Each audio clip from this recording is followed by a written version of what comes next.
Pronto. Show. Manda ver.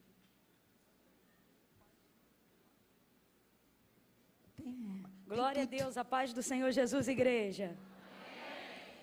Gente, eu não sei fingir costume. Eu estou chocada de estar aqui hoje. De alegria, de honra, né? E aí, para completar, quando eu cheguei ali, dobrei os joelhos, o Senhor falou assim comigo: você está entrando num lugar que é uma promessa. Mas ele não estava falando sobre mim, não que eu não esteja, né? Tanto que quando eu digo eu estou chocada é porque eu sei que eu estou vivendo hoje aqui o cumprimento de promessas.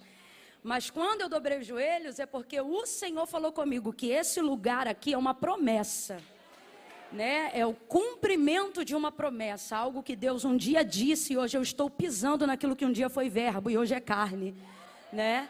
Então, uma honra estar aqui de verdade, né? Se vocês já não fossem tão honrados quanto são, e quando eu digo isso, não falo a nível de igreja, instituição, falo isso porque foi Deus que me apresentou vocês quando eu dobrei o joelho aqui. Porque a gente pode falar da gente, mas é tão bom quando Deus comunica da gente, né? E Deus comunicou da igreja para o meu coração hoje aqui quando eu dobrei os joelhos. É como se Ele dissesse: isso aqui é tudo meu. É como se Ele dissesse: isso tudo aqui faz parte de um plano que um dia eu construí na vida desse casal, sabe? Então, de verdade, é uma honra muito grande, dobrada em razão disso que eu estou falando. E uma honra também em poder estar aqui na igreja do pastor Emerson Pinheiro, da pastora Fernanda Brum. Quando eu digo que eu não sei fingir costume, não é só jargão, é uma realidade. A pastora Fernanda chegou hoje e ela disse assim: olha, estou tão alegre, tão feliz de receber vocês aqui, é uma honra. E eu falei: não, pastora, não é não. E ela foi andando e eu continuei. Aí foi uma amiga que ouviu.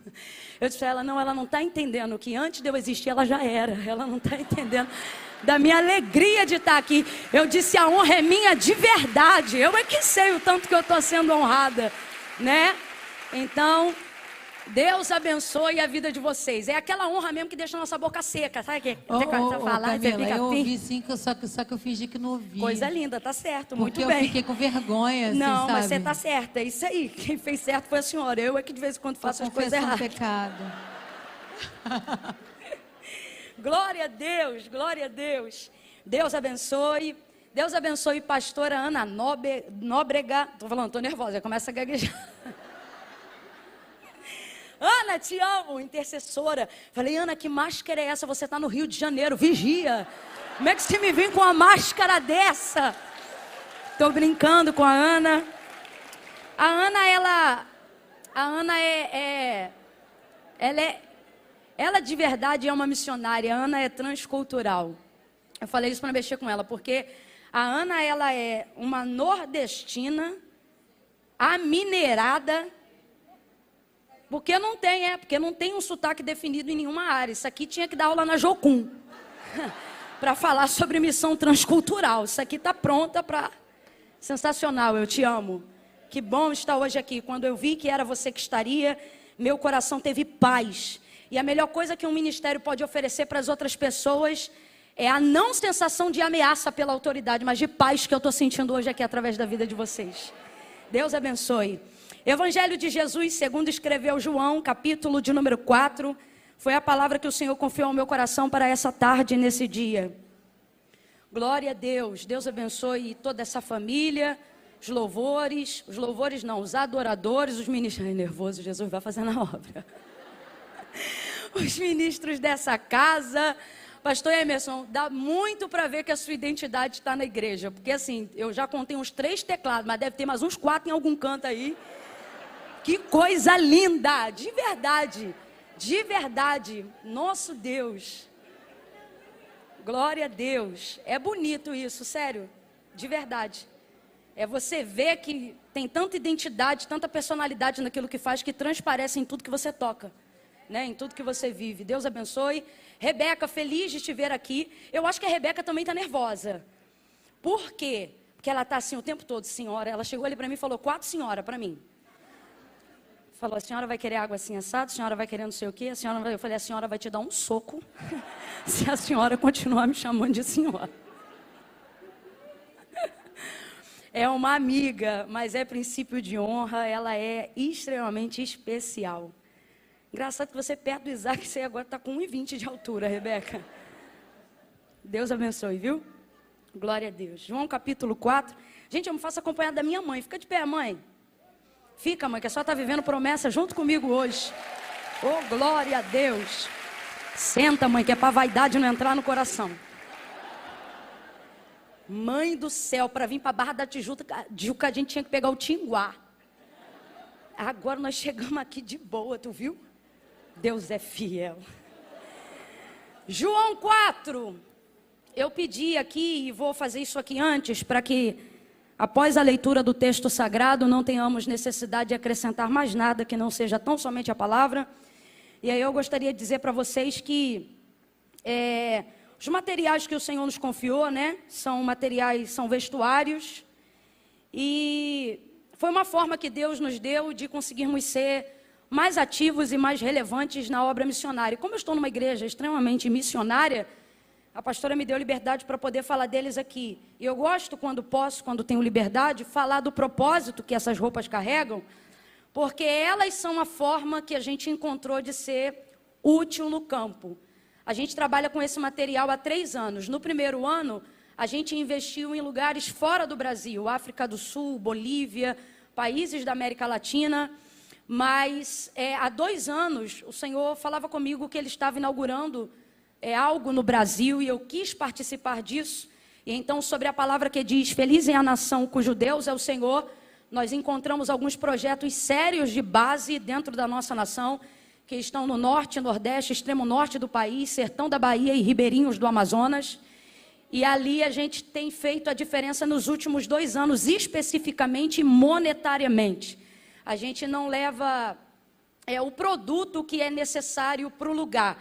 A gente faz um estudo daquela região, do que ela está precisando monetariamente, ou qual é a área de combate, e quanto a gente precisa ter de investimento para combater aquela área. Por exemplo, existia uma cidade de 5.000 habitantes, onde a maior mortalidade ali, né, o obituário alvo ali, era por mortalidade infantil, causa de desnutrição, fome. E graças a Deus, nos últimos 1 ano e 9 meses, criança nenhuma mais morre naquela região desse caso, porque o problema lá não é mais fome, porque como igreja a gente entrou lá, e independente até de credo, de raça, de religião ou cor, e temos feito a diferença na comunidade local. Então a gente cura primeiro, e eles querem saber de onde a gente vê a cura, e aí então Jesus entra, né? Atende o emergencial e depois a gente fala do espiritual. Então eu gosto de falar, não para apelar, mas só porque como é roupa às vezes fala só de moda. E moda, na verdade, você atende a seu preço, a seu gosto e ao seu custo-benefício onde você for, né? Então eu gosto de falar para você entender que não é só moda, mas é uma oportunidade de tornar o nosso amor a missões coerente com as nossas atitudes, tá bom? E aí quando terminar, se você desejar adquirir, vai estar ali no... Não, aqui é muito chique, não dá para falar bazar não. Como é que a gente fala? Na loja. Minha mãe arrebentou, minha mãe falou, vamos inventar uma boutique agora. Vai estar aqui na boutique, aqui do lado. Tem o vestido do leão, que é o queridinho delas. Tá aí, ó, todo colorido. Colocou um tênisinho, vocês já sabem, derruba 10 anos em qualquer idade. Eu sempre falo isso. Tem esse outro que é o que minha mãe está vestindo. E esse aqui tem nas cores azul, coral e verde, que é esse aqui que tá. Pronto. E aí tem a faixa também. Eu falo da faixa o seguinte, a faixa é legal que dá uma cinturada. Tá podendo acinturar, coloca a faixa. Não tá podendo, amarra a faixa no cabelo e deixa solto. Obrigada, pastora, muito obrigada. Tem esse de malha aqui também, ó. Basicão, com malha dobrada. O que é isso? Eu redobrei o fio. Ao invés de ser como se fosse 100%, eu coloquei 200. Para quê? Para não precisar botar forro, que forro é uma luta. Não é? Obrigada, pastora. Vai estar disponível ali na boutique. E aí, se vocês desejarem adquirir, vai ser uma alegria. Diz assim o texto a partir do verso 1 do capítulo de número 4 do Evangelho de Jesus, segundo escreveu João.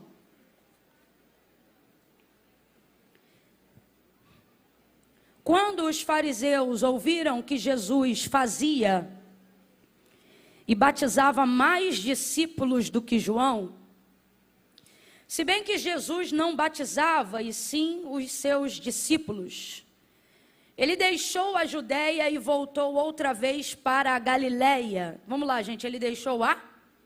e voltou outra vez para a... E era-lhe necessário passar por Samaria. E chegou, pois, a uma cidade samaritana chamada Sicar, perto das terras que Jacó dera a seu filho José. E estava ali a fonte de Jacó.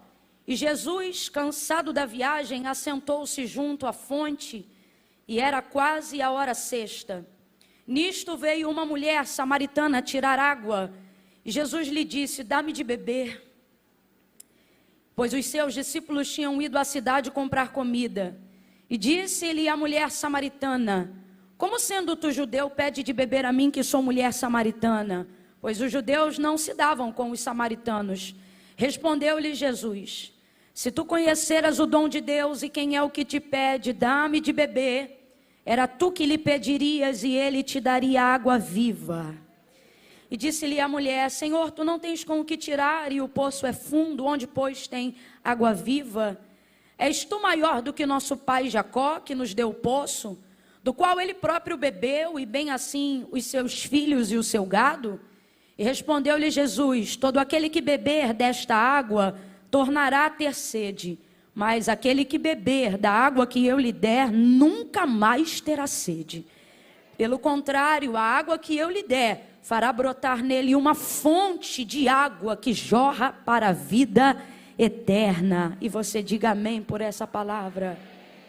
Glória a Deus. Eu creio que essa tarde é uma tarde de resposta, uma tarde de direcionamento.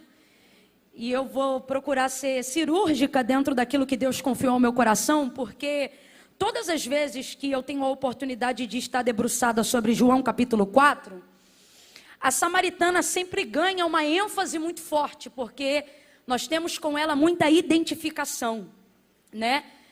Acerca de algumas coisas, né? Por exemplo, como se manifesta sobre ela a graça redentora, muito antes da manifestação da cruz do Calvário, e tantas outras coisas, né? A gente acaba se assemelhando muito a ela.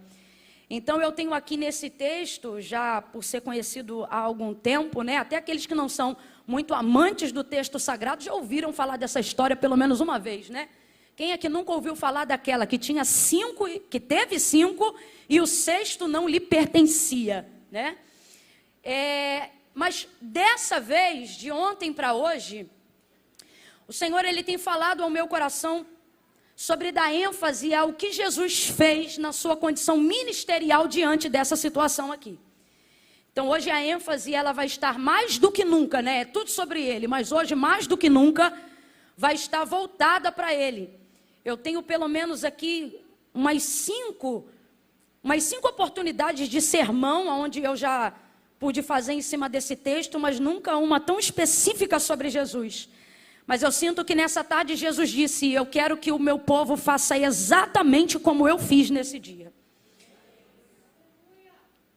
E uma das coisas que ele fez, e certamente é a mais difícil de fazermos, foi ter deixado a Judéia naqueles dias para se dirigir à Galileia. Porque a Galileia era um lugar repetido, e você sabe que a nível de ascensão ministerial, Jesus sabia, através da sua onisciência, que ele só tinha 3 anos e meio para poder percorrer tudo o que precisava percorrer, fazer tudo o que precisava fazer e garantir que tudo seria estabelecido antes de ser assunto aos céus. O que mostra um dos princípios mais elevados do próprio Deus, né? O princípio do tempo. Até o Filho do Deus vivo, o Senhor de toda a eternidade, também tem prazo, também tem tempo. Também se submete a isso, assim como seu pai fez, porque o Deus que poderia criar céus e terra, tudo que existe e o que há, dentro do tempo que quisesse fazer, o livro do Gênesis, independente do apontamento interpretativo, uma coisa é literal, o quê? Teve um tempo, e um tempo onde o próprio Deus inseriu, ele se inseriu e determinou, fez a mesma coisa acerca do princípio do descanso, mesmo não precisando descansar, mas também fez isso porque ele é pedagógico, ele estabelece princípios dos quais, não precisando, também é capaz de fazer. Só para nos mostrar que está nos dando a graça necessária para fazer também, como ele fez. E aí aqui nesse caso, é a mesma coisa. Então voltar outra vez para a Galileia requer passar por um lugar onde ele já havia passado. E chega a ser complexo para a gente tentar imaginar Jesus passar novamente por um lugar onde ele já tinha passado, porque a gente normalmente só volta em lugares por dois motivos, basicamente. Primeiro, se a gente gostar. E o caso da Galileia não era só afinidade pessoal, porque gostar a gente vai ver em João 9, João 10 e João 12, que é quando Jesus deixa claro que retornava à casa de Lázaro, não por necessidade, mas porque os amava.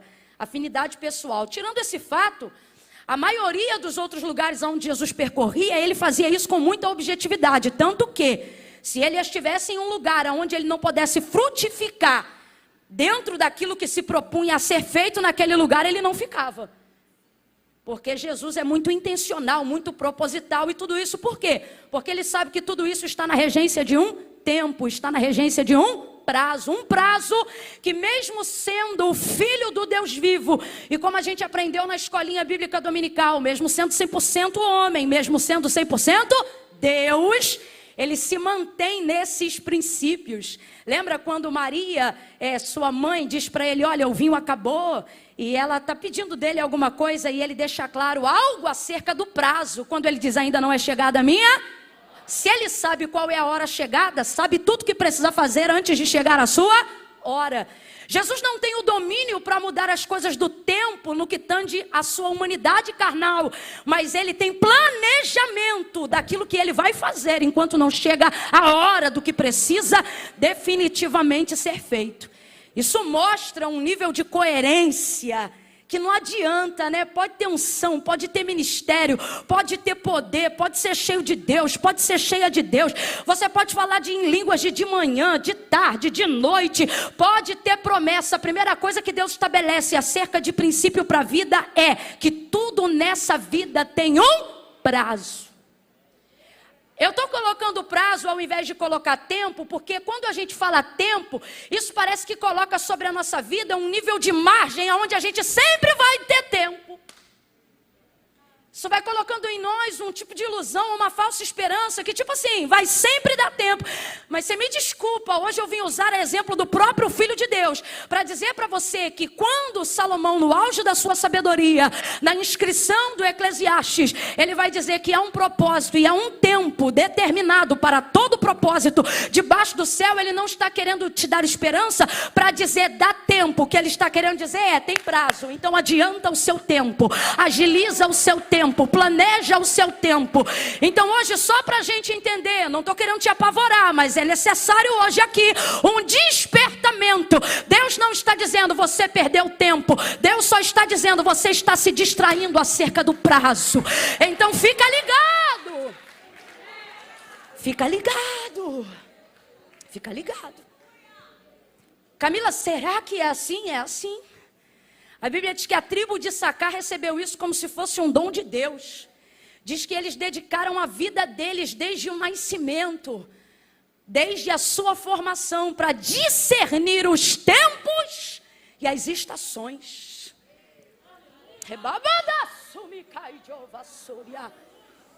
E isso dava para eles o quê? O que hoje é mais caro do que qualquer moeda, mesmo que nós estejamos falando de libra. O privilégio da informação antecipada. O privilégio da informação antecipada é o que há de mais caro. Irmão, se hoje eu disser o que vai acontecer na Ibovespa amanhã, a gente arrebenta com o mercado mundial hoje. Porque tudo que existe a nível de moeda, de troca, de venda, de política, de governo, está baseado em uma coisa. O que é informação privilegiada?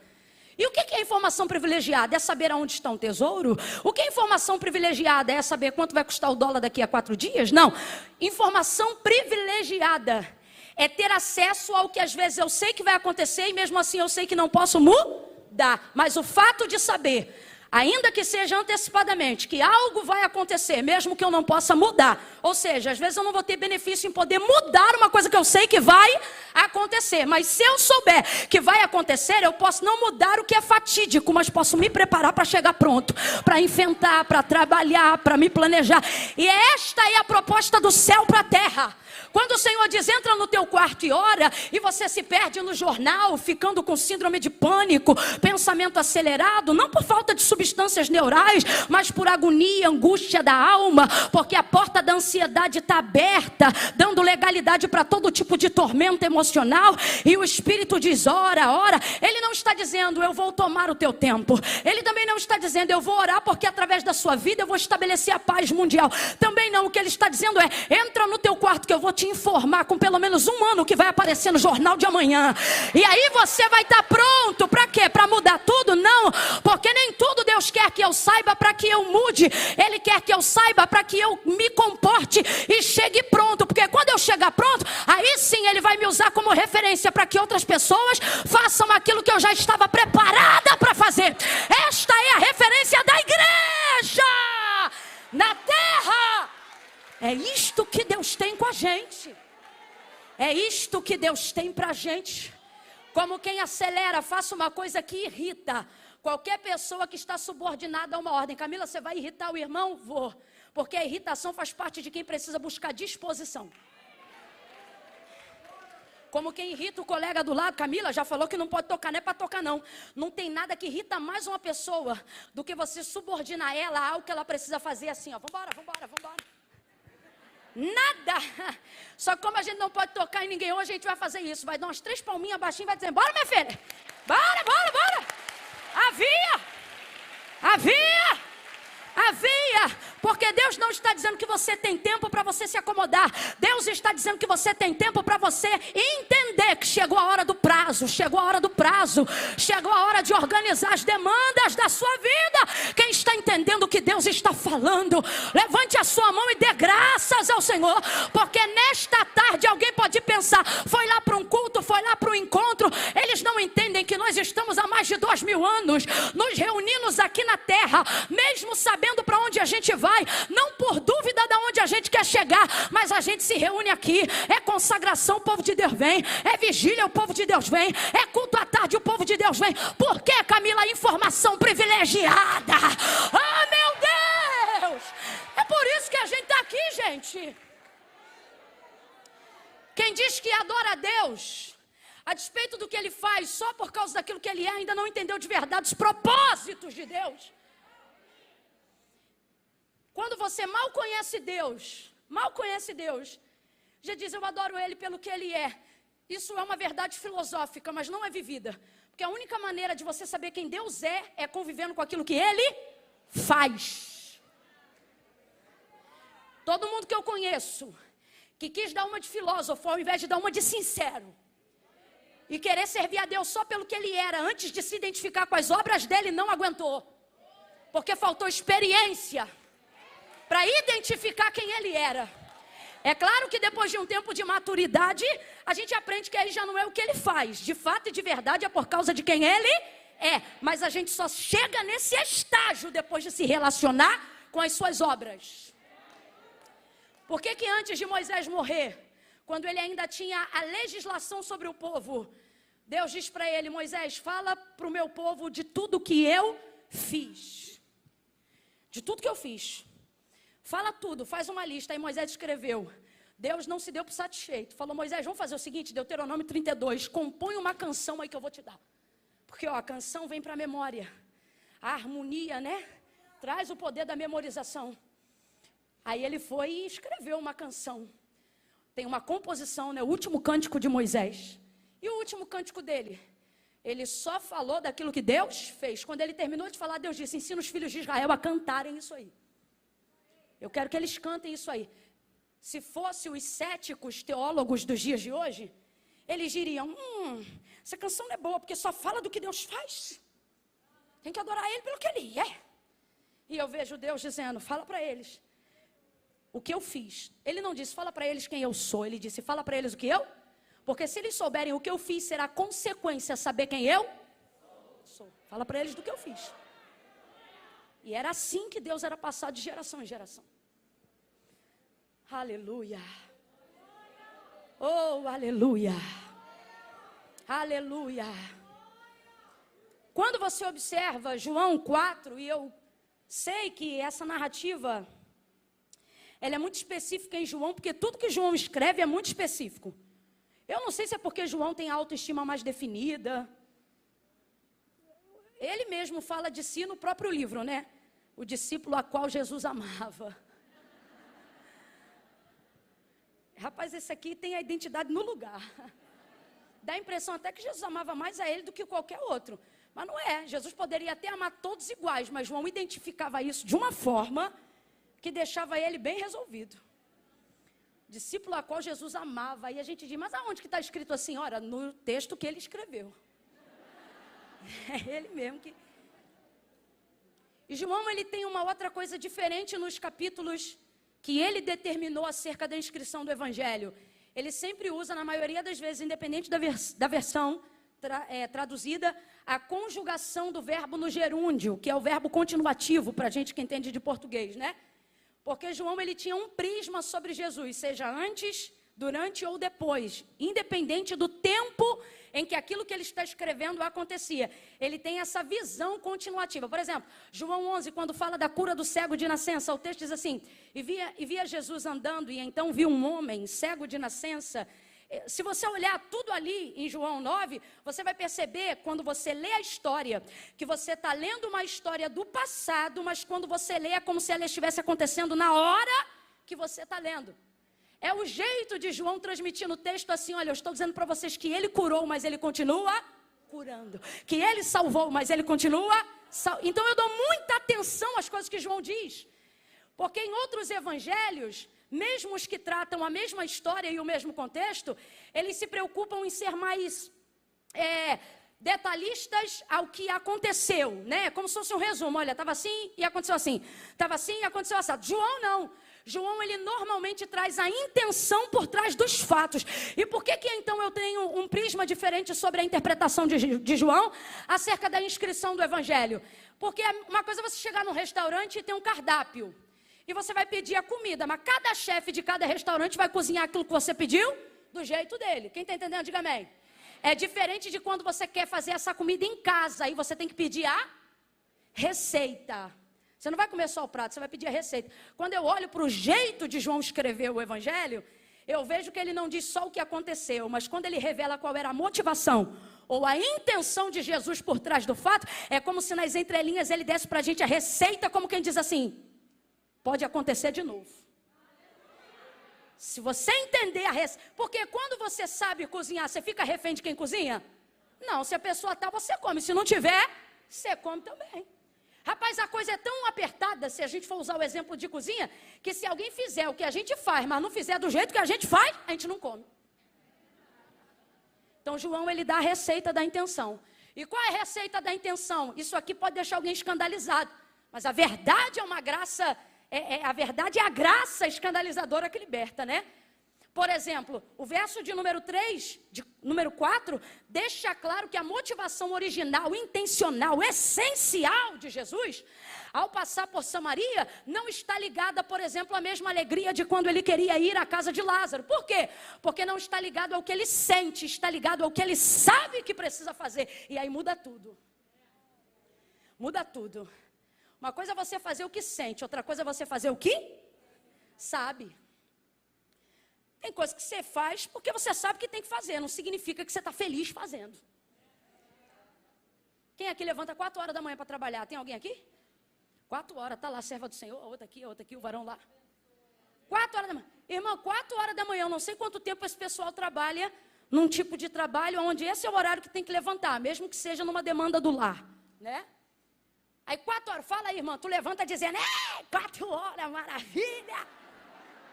É assim, irmão, que tu levanta todo dia 4 horas da manhã? Eita glória! Alguém está feliz por quê? Porque levantei 4 horas da manhã. É assim, irmã? Não é nada? Mas levanta sempre que tem que levantar, né, irmã? É o quê? De segunda a sexta? Segunda a quarta? 24? Eita, Jesus, ajuda. Vamos fazer uma oração pela tua vida hoje. Não, mas vamos lá. Não dá para fazer isso o tempo todo alegre e feliz. Você perguntar se é grata pelo emprego? Sou. Você é feliz com a ferramenta que Deus te deu? Sou. Agora não dá, porque são coisas diferentes. Agora mesmo assim ela não deixa de fazer o que tem que fazer. Quando você não está afim, você levanta essa hora também, não levanta? E o dia que você não quer ir, você também levanta? E o dia que você dorme na noite anterior dizendo, amanhã eu vou arrumar uma desculpa. Mas quando você vê que só aceita o troço do SUS, aí você diz, vai demorar tanto que é a hora que eu já estou voltando do emprego. Aí desiste. Ah, irmão, já fui do proletariado muitos anos da vida, eu sei o que é. No dia que eu me senti um pouco mal, eu falei, tá ruim hoje, mas não estava acostumado ainda com a vida adulta. Aí eu falei, quer saber? Vou ligar para a chefe. Chefe, ó, não estou bem não. Ela, tá bom, minha filha, vai para o hospital. Eu falei, vou. Só que, ó, a gente só aceita do SUS, tá? Porque às vezes sabe como é que é? Eu falei, tá bom. Rapaz, entrei na fila 9 horas da manhã, 2 horas da tarde fui atendida, 3h30 consegui o medicamento, 4h30 era o horário que eu largava do serviço. Aí da outra vez que eu levantei, não fiquei boa, não estava legal. Eu falei, ai, vou trabalhar. E o Eduardo disse assim, mas você não está bem. Eu falei, rapaz, mas se pegar a receita é pior. Eu vou me embora, pegar o atestado, né? Aí você aprende a fazer as coisas que você não quer fazer, mas faz porque você precisa. Agora vamos um pouco mais além da maturidade. Nem tudo que você faz só porque precisa, porque existem pessoas que saíram do estágio da necessidade. Diga glória a Deus. É quando você entende que de fato e de verdade você não é obrigado a nada. Mas quem chega a essa constatação? Quem aprende a fazer o que deve, não só o que sente. É gente de responsabilidade a quem Deus confia um nível de refrigério, de largueza opcional. Aonde ele sabe que essa pessoa vai ter responsabilidade. Para quê, Camila? Para continuar fazendo coisas que às vezes não gosta, mas fará porque deve ser feito. Quando você vê João dizendo, e era-lhe necessário passar por Samaria, o que João está deixando muito claro é que a motivação de Jesus a passar por Samaria, ela não é uma motivação super, vai ser uma cruzada incrível, ou que maravilha, vou tomar o cafezinho de Marta. Não mostra aqui afinidade pessoal, não há relação de Jesus pessoal por afinidade ou ministerial com a terra dos samaritanos. Por quê? Porque de verdade, os samaritanos subentendem-se como a terra dos errados.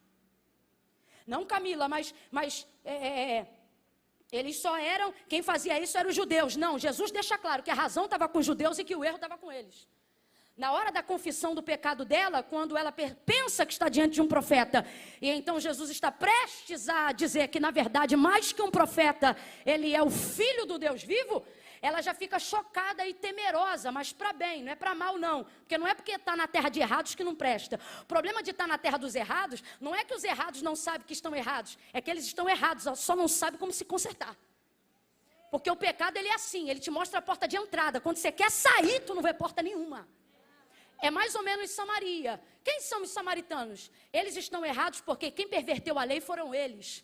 Eles estão errados porque quem miscigenou a raça foram eles. Eles estão errados porque quem decidiu construir ídolos constituídos por mãos de homens no mesmo monte onde o altar de Deus já existia por intermédio de Jacó foram eles.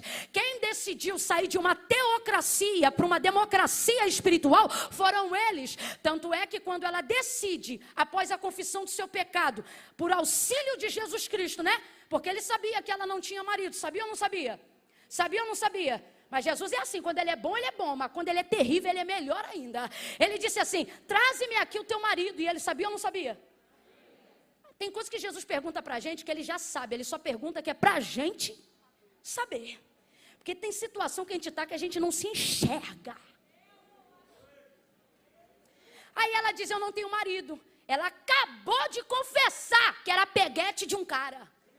Que era de outra mulher. Acabou. Agora eu vou te perguntar, isso que ela falou é bonito? Isso que ela falou é bonito? Mas Jesus olha para ela e diz, disseste bem. Tem hora que dá um... Você fala, rapaz, eu subo um monte, eu viro debaixo da cama, eu boto a boca no pó, eu estou quase comendo pó.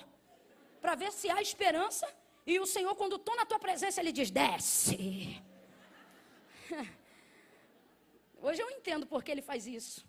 Não é que Ele está dizendo desce mais no jejum, porque não tem mais para onde descer. Não é porque Ele está dizendo desce na consagração, que não tem mais para onde descer. Ele está dizendo desce, porque o mesmo lugar que queima o adúltero, o fornicador, o mentiroso, o assassino, o homicida, os que têm orgulho da santidade também vão queimar lá, nesse mesmo lugar. Mas querendo ou não, dá uma revoltinha. Você diz assim, Jesus, não é brincadeira não. Estou com a vida toda no altar e o Senhor quando fala comigo é só um arroz. Parece pai e mãe, né? Quando a gente diz, tirei 10. Minha mãe nunca disse parabéns, ela dizendo, faz mais do que tua obrigação. Tu não trabalha, tu não faz nada, tu tem que estudar. Aí depois de dar o sermão, dizia, parabéns. Era um parabéns assim. Dá essa impressão, né? Aí a gente aqui tudo bonitinho e o tratamento às vezes é esse. Tá ela dizendo, acabou de dizer. Não tem marido, se não tem marido, tá ficando com quem? Se não tem marido, quem tá pegando quem? Mas Jesus não faz isso não. Jesus olha para ela e diz, disseste bem. Então eu vou perguntar de novo, entenda, o que ela falou foi bonito? Porque Jesus vê beleza de forma diferente da gente. Jesus não vê beleza no que ela está falando, Jesus vê beleza no que levou ela a dizer o que ela está falando. Por quê? Porque Jesus não vê beleza na oratória, Não, Jesus olhou para ela e disse, disseste bem, porque o que ela está falando não é bonito, mas a maneira como ela está manifestando é lindo. Por quê? É o quê? A verdade. Jesus ama a verdade no íntimo. Quando a verdade é manifestada, seja por uma confissão, pedido de perdão, ou a verdade sobre um pecado, parece que tudo de podre que tem na gente perde o foco, e ele olha só para a verdade, e ao invés de dizer miserável, ele diz amado. Disseste bem. Nesse contexto, quando ele diz disseste bem, olha isso, gente. Ela percebe que está diante de alguém que ela julga ser um profeta, mas é o filho do Deus vivo. Aí Jesus deixa algo muito claro para ela. Quando ela diz assim, aonde é que se deve adorar? Volta a fita, rebobina para entender isso aqui. Nessa cultura ocidental nossa, a gente acha que adorar é vir para o culto, levantar a mão e dar glória. Mas a manifestação de adoração, desde o dia em que Deus constituiu a adoração no deserto, depois da libertação do seu povo do Egito, a adoração em todo significado, seja no Antigo ou no Novo Testamento, ela revela entrega, ela revela sacrifício. Por isso o Senhor dizia na prestação de culto no tabernáculo ou de adoração no deserto, Moisés, deixa claro que ninguém do povo se apresente diante de mim com as mãos. Aí lá na lei do levirato ou em toda a junção de Levítico, ele vai dar a instrução de quanto cada um deveria entregar, em que condição, de acordo com o seu pecado. Por exemplo, se alguém tivesse um pecado X, aí ele dizia, leve 2 bodes. Se fosse ações de graça, ele dizia, 1 ovelha. Se fosse consagração de filho, 1 bezerro ou 2 pombinhas. Vai estipulando de acordo com a necessidade de cada um. Quem está ouvindo até aqui, diga amém. Porque a adoração em toda manifestação bíblica não tem a ver, nunca teve, nunca terá com glória a Deus, aleluia ou liturgia oriental. Tem a ver com entrega. Por isso Davi já conhecia a liturgia, o ritual, mas mesmo assim se sentia vazio depois do pecado de Betseba. Ele não ofereceu nenhum bezerro nem 2 não, foi uma matança aquele dia. Depois do que ele fez com Betseba, ele fez tudo o que podia para através dos ritos, da entrega e da oferta, olha isso, estou falando de Antigo Testamento, para conseguir fazer Deus se voltar novamente para ele de novo, para ter restituído a alegria da salvação. Mas aí ele vai escrever um pouco mais à frente, e ali ele fala da decepção dele, do arrependimento verdadeiro dele, não quando escreve o 51, mas quando capítulos mais à frente, ou melhor, salmos mais à frente, ele diz assim, tu não te comprases em ofertas, porque se assim fosse, mais holocaustos eu te daria. Agora, ó tempo, eu sei que para ti um espírito quebrantado e um coração contrito não desprezarás, ó Deus. Agora ele trouxe a oferta certa. Por quê? Porque a adoração não tem a ver com ritual litúrgico. A adoração não tem a ver com finanças. Mas Camila, envolve tudo isso se você tiver a intenção certa. É isso que Deus está olhando. Se eu pudesse falar isso aqui, a grosso modo eu diria, Deus ama a oferta, mas só se a oferta falar do ofertante. Se não falar, para ele não é nada. E aí dentro desse contexto, para você entender o que está aqui no capítulo 4, quando ela se percebe, quando ela nota, que está diante de uma situação de pecado confessado, e acredita que está diante ou de um profeta ou de um sacerdote, seja o que for, de um judeu a quem ela considera superior a ela. E por quê? Porque todo samaritano sabe que está na condição do erro. E quando você está na condição do erro, o outro pode não ser um nada, mas se ele tiver certo, ele tem autoridade sobre você. Aí, parece que ela sai da conversa, mas ela não sai da conversa, não. Ela diz assim, aonde é que se deve adorar? Se você olhar com a visão ocidental, você diz assim, ficou sem graça. Jesus acabou de dizer, tu tiveste 5 e o 6 que tu tem não é teu marido. Aí ela diz, onde é que se deve adorar? Fica parecendo que ela saiu da conversa. Tipo assim, tem um culto por aqui, deu uma de crente. Porque não sei se tu já percebeu, crente é assim. Tu entrar no teu prédio ou no escritório, a pessoa achar que tu é crente, ela começa a cantar um hino do nada. Só para tu ver que ele é crente. Aí quem olha a grosso modo, pensa assim, ficou sem graça, tentou fugir da conversa. Não. Porque o pior não é saber o que eu tenho que fazer depois que o pecado é confessado. O pior é confessar. Depois que eu confesso, irmão, o que eu tenho que fazer vira fichinha. A pior prisão do pecado, você pensa assim, eu não posso falar por causa disso, por causa daquilo. Exatamente, porque o pior, na verdade, é falar. Depois que você fala que desaba tudo, aí tu começa a construir de novo. É a parte mais difícil. Falar. Então, quando ela percebe que está diante da oportunidade de ser livre dessa cadeia, não, ela não foge da conversa, ela entra dizendo, aonde é que se deve adorar? Vou traduzir, aonde eu levo oferta para expiação desse pecado que eu acabei de confessar. Nas entrelinhas, olha o que ela está dizendo, como é que eu resolvo isso aqui, profeta? Ela não está com medo não, ela está dizendo, tá bom, já falei, estou no rolo, agora eu quero resolver. Por quê? Ela está deixando claro que na verdade ela sempre sabe que está errada, só que ela não tem como resolver, e ela diz, por quê? Olha o que ela diz, porque assim,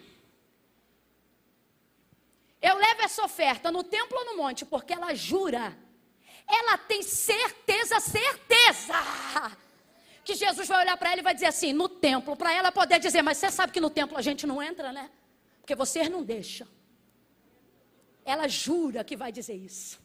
É um jeito dela dizer, falei, não tenho vergonha, é isso mesmo, e não se mete na minha vida. Porque vocês dizem que a gente está errado, mas não dizem como a gente tem que se consertar. E tem uma cambada de pregador assim. Uma cambada de pastor. Cambada, Camila, cambada, que isso não é povo. Toda mensagem que visa apontar o erro de alguém deve mostrar onde está a porta de saída. Deve mostrar onde está o lugar do conserto. Se vai apontar alguém para dizer que está errado, então ensina o caminho de onde está o certo. Porque senão você só buga a cabeça da pessoa. Aí ao invés de ficar só errado, fica errado e doido. Aí ela diz assim, onde se deve adorar? No templo ou no monte? Só que ele vem com algo que ela não imaginava. Porque Jesus tem um poder de sintetizar coisa complexa que deixa a gente pirado. Lembra do episódio? O povo vem com a lei, traz a mulher adúltera, pega no ato.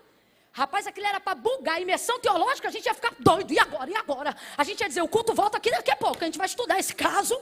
Não, Jesus não. Jesus pega a situação mais louca e complexa que podia acontecer em cima da hora. Tá aqui, pega no ato. Moisés disse, aí traz a lei para respaldar. Rapaz, Jesus pega um troço que não está na lei, mas tem respaldo tanto como se fosse a lei. E ele sai da situação em 5 minutos. Que 60 segundos. Ele olha para ela, está a lei, está o ato. A síntese dele. Quem não tem pecado, atire a primeira pedra. Acabou a imersão teológica de Jesus. Resolveu na hora. Deu-lhe um seminário, bugou a mente de todo mundo, vai todo mundo para casa estudar. Rapaz, ele falou, mas está errado. Certo, não sei. Ele olha para ela, João 4, e diz assim, tu sabes que a salvação vem dos judeus. Então quem está errado? Obrigado, ainda bem que tu estava aqui. Vamos lá, gente, Jesus está deixando claro que se o lugar certo do concerto é no templo em Jerusalém, significa que os samaritanos estão errados. Estão errados. Não é um julgamento, é uma constatação. Não precisa ficar preocupado com isso. Tu sabes que a salvação vem dos judeus, entre linhas, tradução, Jesus está dizendo, tu sabes que se tu quisesse levar oferta para a expiação desse pecado, a única forma de ser liberada era num altar legítimo, por um sacerdote legítimo. E esses aí só estão aonde? No templo em Jerusalém. Mas como é que uma samaritana vai entrar em Jerusalém, gente? Não entra. Eu imagino ela preparando já o fôlego para argumentar e ele deixando claro, dizendo, tu sabes que a salvação vem dos judeus. Ele está dizendo, você sabe que vocês estão errados. Só que ele termina sintetizando, dizendo assim, nem no templo, nem no monte. Porque ela diz, eu levo essa oferta onde? No templo ou no monte? O que ela está dizendo nas entrelinhas é isso aqui, ó. O que Jesus, perdão, está dizendo é isso aqui, ó. Filha, tu leva aonde? Ó a sinuca de bico dela. No templo tu não entra e no monte Deus não recebe. É isso que ela está querendo dizer. No templo eu sei que eu não posso entrar. E no monte sei que Deus não vai receber. Por que Deus não vai receber no monte? Porque Deus não divide altar quando ele tem altar legítimo. O mesmo altar que tem lá em cima do monte, lá em Samaria, é altar que está do lado de Moloque, é altar que está do lado de Baal, é altar que está do lado de Azera. E Deus não vai dividir isso. Se Baal tem seus amantes, Deus não. Deus não se submete. A gente tem que entender, irmãos, adoração com Deus é um negócio muito sério. Se ele não for a prioridade, ele não aceita ser mais nada. Não é que você coloca, a gente tem essa mania quando está pregando, né? De dizer assim para os irmãos, a gente coloca Deus aqui. Tipo, a gente dá para Deus 70%. Quem não dá para Deus 100% está iludido de que está dando alguma coisa. Porque se Deus não for prioridade, ele não aceita ser nada. Se ele não for primeiro lugar, ele não fica no segundo.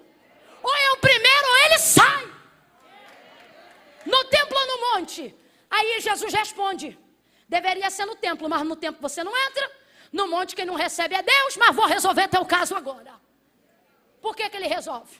Porque você precisa de um sacerdote, eu sou o sumo. Olá, macando, vá, chore, ramaio. Tem coisa que a gente acha tão complexa. Você diz, eu tenho que ter dinheiro, eu tenho que ter plano de saúde. Aí Jesus está dizendo, você só precisa de mim. Eu sou o que você precisar que eu seja.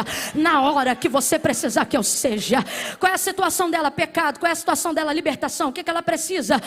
Ser alcançada. No templo ela não entra. No monte Deus não recebe. Aí Jesus está deixando claro que vai perdoar os pecados dela agora. Mas como não tem novilho? Como não tem bode? Como não tem altar? Como não tem templo? Aí Jesus deixa muito claro. Você precisa de um sacerdote, eu sou o sumo. Você precisa de um cordeiro, eu sou imaculado. Você precisa de um templo. Lembra quando ele olhou para o templo e ele disse, eu derrubo e construo em 3 dias? Ele está dizendo, eu sou a morada que você precisa habitar. Sabe o que ele está dizendo? Eu sou tudo que você precisa que eu seja. Mas não sou no templo e não no monte. Eu sou aqui para todos aqueles que se arrependem verdadeiramente. Para todos aqueles que descem verdadeiramente. Ele olha para ele e diz, nem no monte, nem no templo. Mas a todos aqueles que o adorarem em espírito e em verdade. Ele está dizendo, pode não ter nada na mão, mas se tiver no coração, eu vou patentear a tua oferta, vou legitimizar o sacrifício, vou te dar um banho de sangue e vou te promover. Imediatamente no mundo espiritual, ela é transportada do império das trevas para o reino do Filho do seu amor. Aleluia. Quem é essa mulher? Bispo T.D. Jakes usa uma analogia que eu nunca mais vou esquecer. Ela é a chave em Samaria. Por quê? Porque Jesus não está tratando só com ela porque tem uma obra na vida dela, mas porque ela é a chave que abre a porta para alcançar todos os samaritanos. Para quê? Para cumprir-se uma profecia dita pela boca de Isaías, aonde messianicamente ele determinava que não só os termos de Israel, mas até as regiões de Tiro e Sidom, e também a província de Sicar, a quem Deus saberia que já estaria deplorável nos dias de Jesus, seria também alcançada pela manifestação da glória do Filho de Deus aqui na terra. Jesus vai estender o mapa. Agora volte ao verso de número 4. João revela tudo isso quando diz assim, e era-lhe necessário. Sabe o que significa? Vai acontecer algo estrondoso, vai acontecer algo maravilhoso, vai ser apoteótico, vai mudar os planos no meio do plano, porque o plano era só passar, e passar dita muito rápido, só que o texto diz que naquele dia Jesus ficou ali mais uma noite e um dia. Porque tem coisa que a gente só sabe como começa, mas depois que a gente obedece, a gente não tem noção. Jesus tem uma obra específica. Por que ele deixa a Judeia? A motivação que o fez deixar a Judeia não foi por plano do que ele iria fazer em Samaria. Quando você tem prazo, você não empurra nada. Você faz as coisas porque devem ser feitas, mesmo quando você não estiver sentindo coisa alguma. Vida com Deus, vida devocional, hábito, rotina, só funciona quando você para de agir só de acordo com o que você sente. Me irrita a quantidade de crente que conhece a palavra de Deus e que sabe que a Bíblia afirma que o coração do homem é o quê? Mas por que você só faz o que sente? Se eu sentir, eu perdoo. Se eu estiver sentindo isso, se eu estiver sentindo aquilo. Fé não é sobre o que a gente sente, fé é sobre o que a gente... Por isso que a gente faz mesmo quando a gente não, porque a gente é crente. Era-lhe necessário. Por que era lhe necessário? Era necessário porque tinha que passar por Samaria? Não. Era necessário porque tinha que deixar a Judeia. E já que o destino final era a Galileia, o jeito mais rápido de fazer isso era passando em Samaria. Qualquer judeu que saísse da Judeia para ir para Samaria fazia obrigatoriamente uma viagem de 6 dias. Quantos dias? Porque ele tinha que dar toda uma volta no entorno de Samaria. Para quê? Para não ter que topar com nenhum samaritano, porque judeus e samaritanos não se comunicam. Jesus vai para Galileia. Eu quero que você frise isso, já estou caminhando para concluir. Frisa isso na sua cabeça. O destino final era o quê? Qual era o destino final? Abre essa boca santa por baixo da máscara. O destino final era? Galileia. Jesus vai passar por Samaria porque isso derruba a viagem em 3 dias. E Jesus não tem tempo para ficar perdendo com coisa que está acontecendo, não. Tem gente aqui que está em situação onde no meio tem uma pendência e você quer dar volta. Jesus está dizendo, passa no meio. Aonde? Bem na pendência e resolve. Por quê? Porque isso atrapalha a viagem. Mas quero chegar no destino final. Às vezes chega no destino final, mas chega arrebentado. Por quê? Deixou uma pendência lá no meio. Camila, mas o problema nem é meu. Não foi nem eu que entrei nisso. Igual Jesus. Você acha que ele entrou em problema com o samaritano? O Filho do Deus vivo chegou na paz. Ele era só amor. Mas agora vai entrar para resolver um problema que não foi ele que criou. Porque chamado e ministério tem a ver com isso muitas vezes.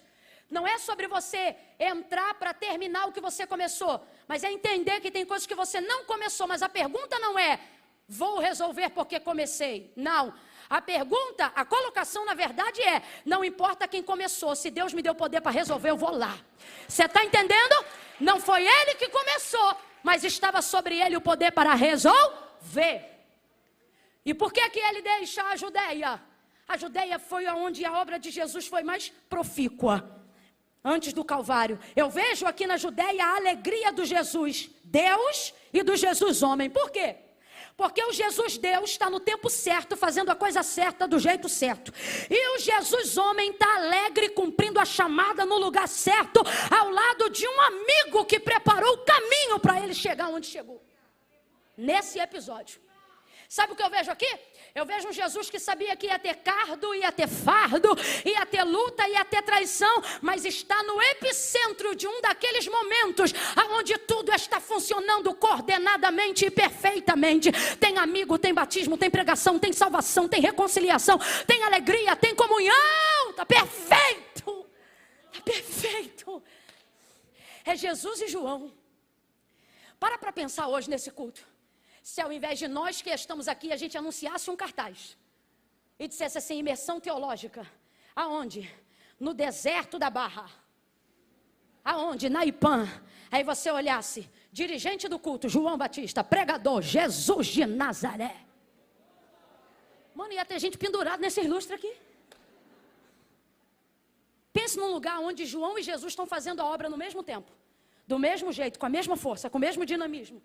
É por isso que o termo que a Bíblia usa, que a palavra de Deus define, é que havia no deserto uma multidão a perder de vista. Sabe como é que era quando Jesus e João Batista estavam juntos batizando? Se eles decidissem falar alguma coisa, a cada 50 compartilhava-se o que falava e essa voz ia reverberando, sem retorno, sem microfone. Então toda a palavra era dita pelo menos 50 vezes. Pensa no poder.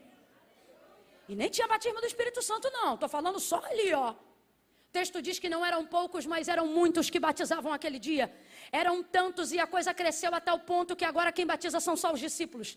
Porque Jesus não batizava ninguém. Só que quando o povo, os sacerdotes, os sumos sacerdotes, os fariseus, começaram a saber do que estava acontecendo no deserto da Judeia, eles começaram a trazer um espírito faccioso de disputa, que sai aonde? Que sai no valor quantitativo e não no mérito igualitário autoritário da glória de Deus. Olha o que eles diziam. Os fariseus, quando ouviram que Jesus fazia e batizava mais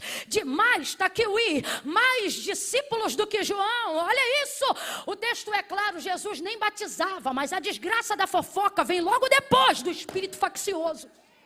Se tiver facção, tem divisão. Se tiver divisão, a fofoca entra na hora. Que é o comparativo, é o valor, é a guerra. E isso não podia acontecer com a obra. Escuta o que eu vou lhe dizer. Quem começou isso aqui foi João.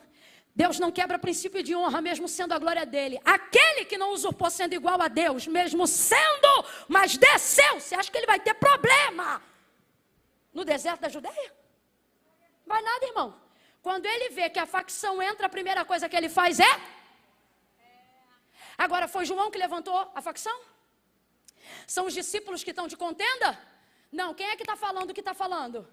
Só que ele sai antes de disseminar. Quem tem maturidade não dá tempo para o diabo agir. Quem tem maturidade faz o que precisa ser feito antes de ver o que está para acontecer. Informação privilegiada, acesso, você vê a lei antes de acontecer. Olha isso.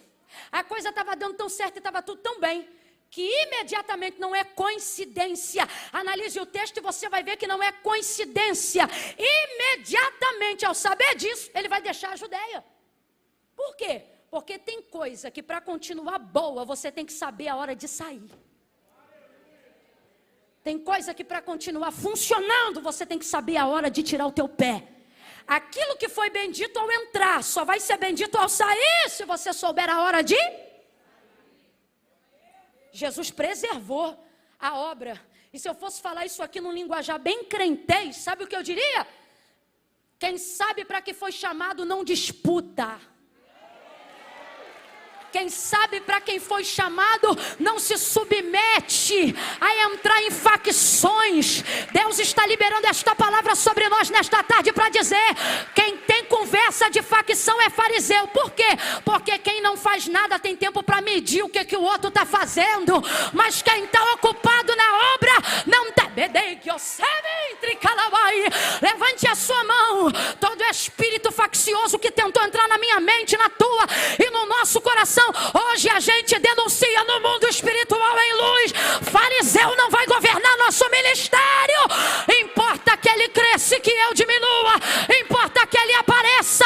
É maior o nome de Jesus Cristo do que o nosso. Deixa ele brilhar. Ele deixou. Oh, aleluia. Deixou.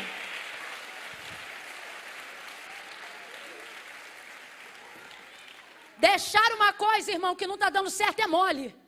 Quem é pastor é que vai saber dizer isso aqui. Eles entram pelas portas assim: Deus mandou eu vir aqui. Soprou um ventinho. Ó, Deus mandou eu sair. Eita, mas esse Deus que tu serve é de confusão, hein? Não sabe que hora entra, não sabe que hora sai. Agora, quem tem maturidade, irmão, é quando a coisa tá boa. Eita! Porque Deus tem essas coisas. Tu tá no maior ventão. Tu diz: Deus, eu vou sair. Ele diz: fica. Quando vai tudo pro lugar e tu nem se lembra mais da crise, aí você diz assim: é maravilha, eu vou ficar. Ele diz: agora pega tuas coisas e sai. Deus é assim. Ouça isso. É fácil sair quando tu tá dando errado. Difícil é você sair com a popularidade em alta. Rapaz, o deserto da Judeia está pipocando. A campanha de João é a melhor de todas. Qual é, Camila? É do carro, é da casa? Não, ele larga o aço, fala de arrependimento, o povo batiza. É um troço fora do comum. Você sabe que, se eu fosse falar grosso modo, a religião do judeu não tem, porque a religião dele é étnica. Então pensa num lugar onde você pode batizar as pessoas e elas serem regeneradas na hora, porque não precisam ser preparadas. No sentido de que assim, não vai preparar para batizar. Ele olhava, queria batizar, porque o cara já está com aquilo ali na cabeça desde novo, já saía dali pronto. Imagina tu batizar um fariseu ou um pecador e levantar já um pregador, vai. Você batiza, tá pronto. Rapaz, era muito poder, era muita glória. A coisa estava indo tão bem, indo tão bem, tão bem, tão bem. Só que começou a entrar isso. Qual era o comentário na cidade? Que Jesus fazia e batizava. Olha a conversa, fazia e batizava. Camila, mas é verdade? É verdade. Só que tem uma parte que não é verdade, que é a que ele diz que batiza. E independente se for verdade, qual é o problema? A motivação com que é dita. É nisso que muita gente começa a ter uma humildade falsa. É quando você não se torna um mentiroso, mas você fala a verdade com a intenção errada. É o caso do fariseu. Aí o texto diz que ele deixa. E Deus me trouxe hoje aqui, foi nisso que eu disse que tinha que ser cirúrgica, para obedecer o comando do Senhor. Tem áreas na sua vida que a facção entrou, e o Senhor está dizendo que você está dobrando o joelho para entrar no território, para rasgar, para tomar posse, e Deus está dizendo, e se eu te disser que a decisão mais coerente é você tão somente deixar? Não estou falando de casamento, não estou falando de filho, porque Deus não quebra princípio. Ok? Estou falando de situações onde tem alguém disputando a tua vaidade, onde você está se sentindo suscetível a descer a um nível que não é teu, porque está contaminado com a disputa. Aí ele está dizendo, se a situação é essa, e eu friso o si com toda a força, se a situação é essa, deixa. Mas vale aqui um adendo para as solteiras. Se o cara te trata como opção, você nunca deveria ser a escolha dele. Você nunca deveria escolhê-lo. Ai, porque a fulana gosta, mas eu vi primeiro. Deixa. Deixa. Se está convivendo igual no caso da samaritana, com alguém que não é teu, não adianta trazer foto para botar no altar da IPAM. Não adianta vir para a oração para dizer, ai, é meu, eu amo. Trabalho de consagração à tarde, libertação lá na igreja da minha cunhada. A gente pipocava direto 3 horas da tarde. Era aquele culto que se a gente pecasse, a gente não ia para o culto, porque Deus falava. E não tinha esse negócio de processo não, meu irmão. O profeta olhava para você, apontava na tua cara. Contava o teu pecado na frente de todo mundo. E ainda dizia assim, não é assim? A gente ainda tinha que falar, foi verdade. Era assim. Eu sou dessa época.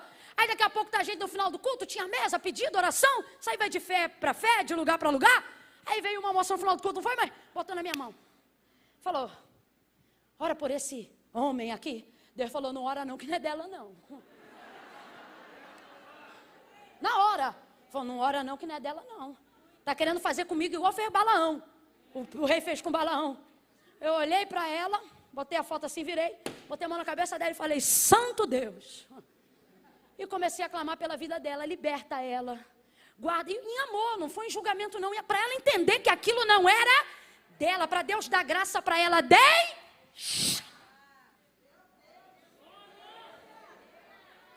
Deixou?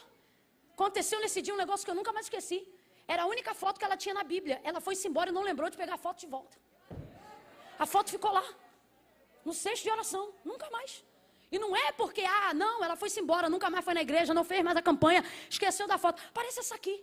Quando você entende o prazo e a vontade de Deus para a tua vida, aquilo que era prioridade muda de lugar. Não é o ponto principal, mas vale a pena o comentário. A mulher chega com um cântaro, ela quer água, briga para não dar água, Jesus não precisa de água, mas pede água. No final ele não bebe água, ela não puxa água. Todo mundo está saciado sem tomar um gole d'água. Ela reclama, vai ouvindo, ela reclama porque não queria dar para ele o cântaro, porque judeus e samaritanos não se comunicam. Ele estava disposto a beber do cântaro dela, mas do cântaro dela ninguém bebe. Porque se judeu não me dá moral, também não vou dar moral para judeu. No final das contas, não puxa água, ninguém toma água, ninguém bebe água, está todo mundo satisfeito e o texto diz que ela larga o cântaro. E entra na cidade sem cântaro. Se você entender o tempo, você vai ver que as prioridades mudam. Que o que agora parece importante, que o que agora parece que é tudo na sua vida, Jesus reputa a nada, se você entender a sua hora e o seu tempo. Deixou a Judeia, Camila, mas a obra estava muito boa, e para continuar boa ele teve que deixar. Fale aí, para continuar boa ele teve que deixar. É isso aí que Deus está dizendo para algumas pessoas aqui. Se você não gravou nada do que eu falei em todos esses tanto de minuto, Deus está dizendo para você, se você sabe o que é, deixe hoje. Deixe aqui agora. Deixe no melhor lugar onde você pode deixar algo. Deixe no altar do Senhor. Deixou. Deixou para ir para onde? Vou me rasgar todinha aqui. Ana, ora por mim. Deixou onde, gente? Deixou tudo lá na Judéia. Para ir para onde, gente? Para onde? Galileia. Mas aconteceu tanta coisa em Samaria, que a impressão que a gente tem é que ele deixou a Judéia para ir para... É porque eu frisei a Galileia, mas se eu te pego desprevenido, tu diz Samaria. De tanta coisa que aconteceu em Samaria. Agora, geograficamente falando, preste atenção que isso aqui é interessante entender. Sabe o que é Galileia? Galileia está na região norte. Judéia, subentende-se sul. Samaria, nessa linha geográfica, representa justamente o lugar do meio. Então, olha que bacana. O lugar que Jesus está indo representa o norte. Quem já teve uma mãe brava? Aleluia. Já deve ter ouvido pelo menos uma vez na vida, ou um pai dizer assim: toma um rumo para a tua vida, toma um norte. Tua vida precisa de um norte. Porque norte é rumo. Aonde a bússola fica travada quando você quer uma direção? Ela define qualquer lugar a partir do norte, que é o alinhamento. Então preste atenção. Jesus está indo para o... Atualmente ele está no sul. E Samaria está justamente no centro. Sul, aqui. Vamos lá. Sul aqui. Ah, não, vou botar o azeite no norte. Norte aqui. Sul aqui. Samaria. Bem no meio. Jesus, água viva. Ele está aqui. Ele está indo para onde? Isso. E agora ele está onde? Então ele quer chegar aqui. Esse é o destino final. Completa aí, galera. Esse é o destino final. Mas no meio tem a terra dos errados, que é o centro, que é Samaria. Tu acha que é coincidência ela está justamente no... É ruim, hein? Toda pendência sempre está no meio. Sempre. Quisera que as pendências fossem no final. Ah, já cheguei mesmo? Ah, a gente não resolvia era nada. Mas Deus bota as pendências bem aonde? O que acontecia naquela época? Para o judeu não passar aqui, ele pegava a montanha de Samaria. Chegava. Quando chegava? Quem já ouviu falar sobre a parábola do samaritano? Historicamente, sabe no que ela é baseada? Nesse trajeto. Aonde os judeus tinham que fazer isso para não topar com os... O que acontece na parábola com aquele que é ajudado por um samaritano? O que acontece? Ele foi espancado, assaltado. Por quê? Porque o trajeto é longo demais, arriscado demais. Não é um trajeto geográfico próprio. Essa trilha foi criada para fugir. Geograficamente falando, ela não deveria existir. Aí, o que acontecia? Pra gente que viaja direto, tô doida, tô sentindo uma unção de Deus aqui. Jesus vai alinhar. 2021 é tempo de alinhamento, de convergência. Teu ministério vai andar, tua família vai andar. Eu estou profetizando, quem crê recebe. Oh, teus negócios vão andar, tuas finanças vão andar. Tem alguém sentado aqui dizendo: Camila, não quero dinheiro, não quero nada, eu quero viver a vida espiritual que eu vim buscar. Recebe, tua vida espiritual vai andar como nunca. Deus vai arrebentar com os atalhos do caminho. Você vai ganhar tempo, você vai ficar cansado pelos motivos certos.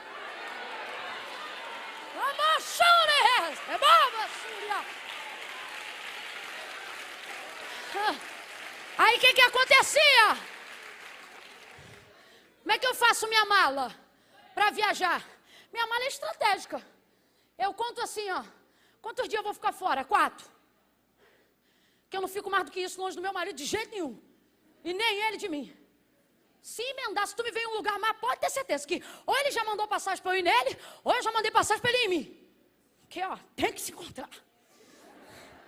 Aí, vamos supor, se eu tenho uma viagem para 4 dias, eu faço 4 mudas de roupa pronta. Essa é do primeiro, essa é do segundo. Eu não tenho esse negócio de troco isso, se acontecer, vai acontecer. Eu odeio mala pesada. Faça ali, ó, pá. Tum. Uma de translado, outra.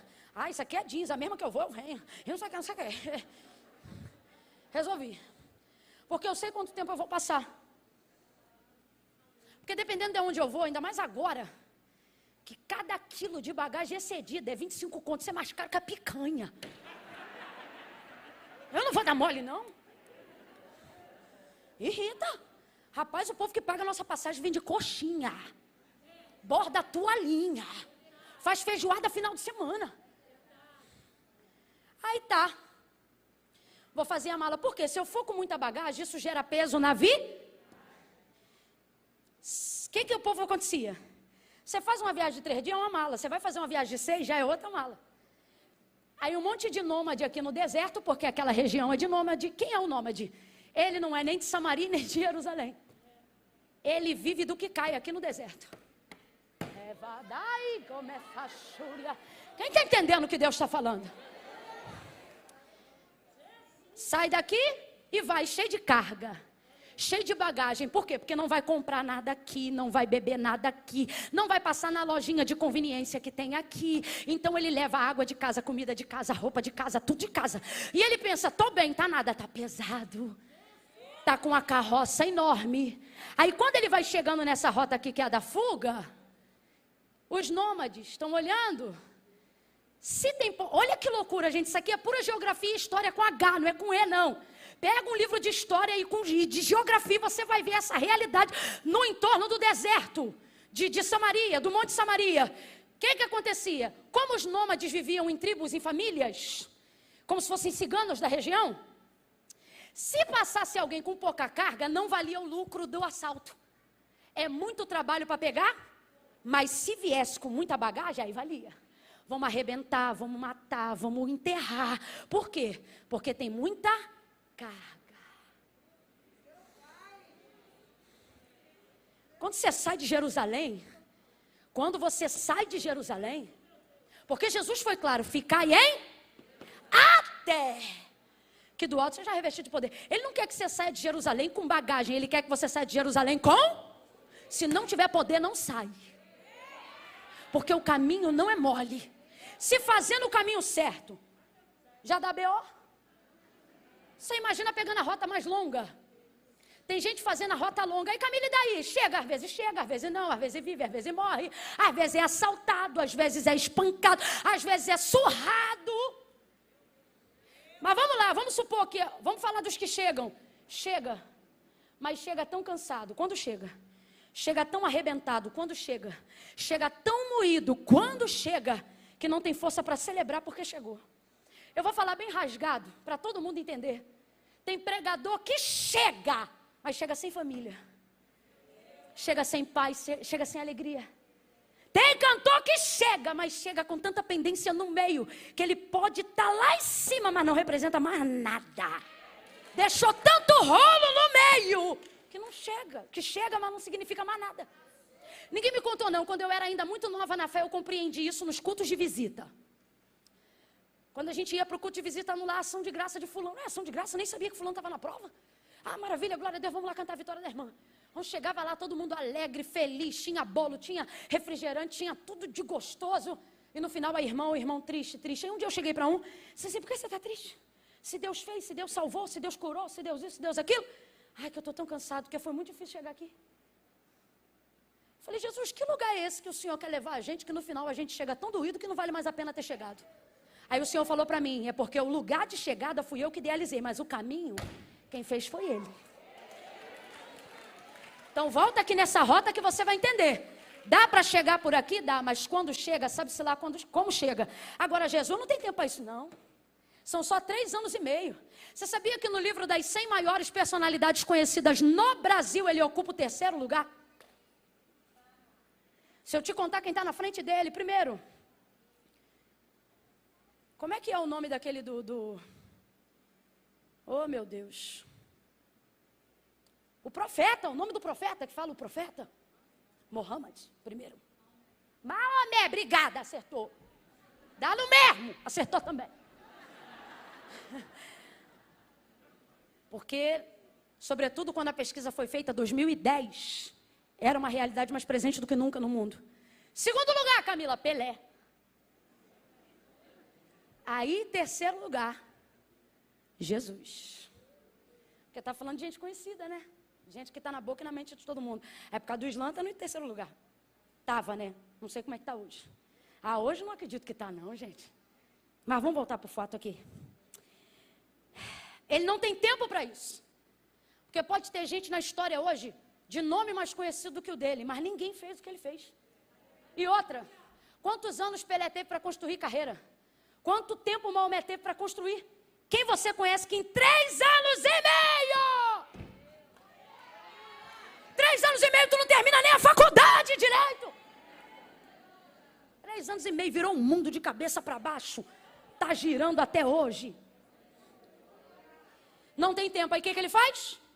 Necessário. Por quê? Porque ministério não é só sobre o que eu gosto de fazer, mas sobre aquilo que eu devo fazer. Vai ser necessário? Vai ser necessário. Está felizão, Jesus? Não posso afirmar como é que ele estava, mas posso afirmar que João, pelo menos segundo a perspectiva dele, colocou Jesus na posição de alguém que necessitava. Vai ver, foi do próprio João e não do próprio Jesus. Fato é, ninguém queria passar por lá. Tanto que Jesus sabia que eles não estavam preparados para esse momento que inventou lá na hora. Inventou não, mas disse para eles, vai comprar comida na cidade. Porque não estavam prontos para ver o que ia acontecer ali agora. Tem gente que anda contigo, mas não está pronto para viver o nível que Deus quer te levar. De vez em quando tem que dar um perdido. Ai, estava onde? Estava por aí, estava por aí.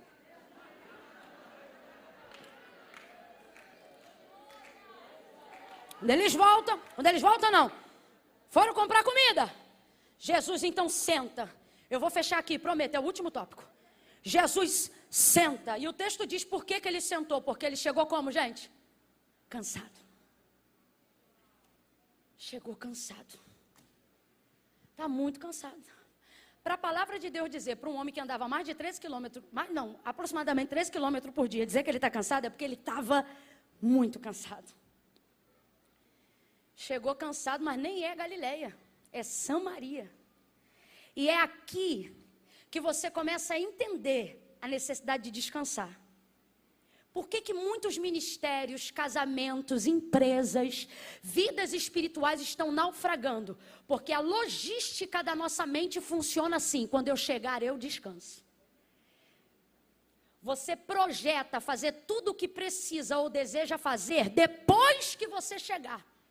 Quem já perdeu a hora do almoço e depois perdeu a fome porque decidiu só comer depois de terminar uma coisa que já estava fazendo? Geral. Aí chega uma hora que você não tem mais fome, você só tem dor de... Porque o estômago já cerrou, mas o cérebro está ali, ó, latejando. Eu não sei quem inventou, não dá para eu levantar aqui um estudo emocional, não sou psicóloga clínica, só falei desse jeito para você achar que eu estudei psicologia, mas também não estudei. Mas é um efeito recompensa de que tudo que eu fiz, que eu sou, que eu quero, só é válido depois que eu chego onde eu quero. Aí as coisas passam a ter prazer e passam a ter significado. Só que vamos lá, nos últimos 7 anos, depois desse movimento coaching motivacional e emocional, aonde se tem dado mais valor para a alma, para a mente, para as emoções do que nunca antes, a gente começou a perceber. Você quer ver? Eu me lembro. A primeira linha do coaching apareceu dizendo assim, nada contra, tá? São só dados. De verdade, nada contra mesmo. Na primeira linha foi assim, sucesso, coisa sobrenatural. A gente lotava os ginásios para quê? Para aprender um método que não conhecia, uma coisa que a gente não tinha ideia. Para quê? Para a gente arrebentar nas vendas, para a gente ter sucesso na empresa, para a gente ser feliz. De 3 anos para cá, mudou. Agora a ideia é rotina, hábitos, paraná. Por quê? Porque começamos a entender que como a vida é uma jornada, o ideal não é você esperar para ser feliz, mas ser feliz enquanto vai para lá. Sim ou não? É a melhor maneira, é a mesma coisa. Quando Deus chamou Abraão para sair da terra dele e ir para uma terra que ele ia mostrar, ele disse para Abraão qual era a terra? Ele disse para Abraão qual era a terra? Era a mesma terra que o pai queria chegar, era a promessa antiga Canaã. Mas Deus falou para ele? Não, Deus não falou para ele não. Porque para Deus não importava necessariamente aonde ele ia chegar, mas importava o jeito que ele ia fazer a viagem. Tudo que Deus tem para cumprir na nossa vida, Ele pode fazer cumprir do dia para a noite. Quem está entendendo, diga amém. E por que Deus não faz? Porque Ele não está preparado para nos dar? Ou porque nós não estamos preparados para receber? Agora, Camila, esse não receber significa que nesse intervalo de tempo, Deus tem que me provar, me humilhar. Nada disso. Sai desse misticismo religioso desgraçado. De que para ser profeta tem que ser pobre. De que quanto mais de Deus, menos dente na boca tem que ter. De que para ser vaso não pode ser assim ou assado. Sai disso. Isso é misticismo religioso. O que Deus deixa claro é que nesse intervalo de tempo, você vai poder desenvolver com Ele o que nós chamamos humanamente de relacionamento. Camila, mas Deus ama a todos igualmente. Há alguma coisa que eu possa fazer para que Deus me ame mais? Não. Há alguma coisa que eu deixe de fazer para que Deus me ame mais? Também não. Deus vai amar do mesmo jeito. Porque isso não tem a ver de como Deus se relaciona com nós, isso tem a ver de como nós. Então, Camila, o amor de Deus por todos é igual? Igual. A oportunidade salvífica é igual? Já foi, totalmente. Eu digo já foi porque já é. Agora, a maneira como cada um se relaciona com Deus não depende de como Deus serve Ele, depende de como Ele serve a Deus. O que eu estou dizendo? Quando Deus chama Abraão para sair da terra dele e ir para a terra da promessa, vamos dizer assim, Deus podia trazer a terra, se quisesse, para Abraão onde ele estava. Só que Deus vai fazer com Abraão algo que Ele quer fazer com todo mundo a quem Ele quer dar o destino da jornada. O quê? Ter Ele no trajeto. Por quê? Porque a alegria não é chegar lá para dizer eu tenho. Porque isso não é garantia de que você vai continuar tendo. Quantas pessoas você conhece que tiveram promessa, Deus cumpriu, mas não tem mais o Deus que cumpriu? Fala a verdade, fala a real. Por quê? Porque não souberam fazer com Deus relacionamento enquanto iam para lá. Você quer ver? Eliseu prometeu a Sunamita um filho. Ele disse, tu conceberás e darás à luz a um filho em cabo de 1 ano. Ela teve um filho, sim ou não? Quando a gente acredita que o menino tinha ali quase 12 anos de idade, que era o tempo que ele podia sair para ir para o campo, para o trabalho do pai, o texto diz que nesse dia o menino morreu. Agora eu te pergunto, é responsabilidade de Eliseu ressuscitar o menino? Não, ele disse que o menino ia nascer. Nasceu ou não nasceu? Viveu ou não viveu? Mas quando o menino morreu, ela foi atrás do homem de Deus. Agora eu vou te perguntar de novo, ele tinha obrigação de ressuscitar Eliseu? Perdão, o menino tinha obrigação? Não, mas ele ressuscitou sim ou não? Sim ou não? Porque isso ali não tinha a ver com a promessa, tinha a ver com um relacionamento de mais de 15 anos. Ele entrando, comendo, vivendo ali com ela, com o esposo, com a família. Olha como é que relacionamento com Deus é importante. Ter a garantia de que algo que Deus falou vai cumprir não é o melhor. O melhor é saber que Ele vai me dar manutenção, jeito de administrar. Porque se tudo que Deus promete para a gente é maior do que a gente, porque não fala sobre a nossa capacidade, fala sobre a dele, significa que eu por mim mesma não tenho condições de gerir nada que veio de Deus para mim, não tenho. Humanamente falando, não. Quantos ministérios sucumbiram debaixo da própria glória? Quantos sucumbiram debaixo da própria sabedoria? Fala aí, minha professora que está aqui com a gente. Quantas pessoas sucumbiram debaixo da própria genialidade? Gente que a gente olha e não reconhece mais. Não porque não tem, mas porque mesmo tendo não é mais. Por quê? Porque se Deus te deu algo ou falou que vai te dar, é algo muito grande, é algo que nem cabia em você. Mas é Ele que faz caber, Ele que dá o jeito dele. Então veja, o negócio não é você chegar. O negócio é você saber o que faz depois que chega. O negócio é você saber se você teve no tempo que andava relacionamento o suficiente para agora fazer disso uma vitória e não um peso. Porque quantas pessoas vivem hoje debaixo de um peso? Porque estão tendo que suportar sozinhas aquilo que Deus disse que era junto. Por que Moisés está num vale com o povo? Canaã é subida e o Senhor diz, eu vou fazer eles herdar. Sabe o que Deus está dizendo? Vou fazer vocês subirem daqui para a terra de Canaã. Mas Moisés diz, se a tua presença não for, sabe o que ele está dizendo? Eu prefiro ficar aqui nesse vale, aonde tem a tua presença, do que ali em Canaã, aonde o Senhor não habita. Aí Deus diz assim, olha isso, Deus diz assim, Moisés, então tá bom, minha presença vai contigo para te fazer descansar. Sabe o que Deus está dizendo? Nem coluna, nem nuvem, só você vai saber que eu estou.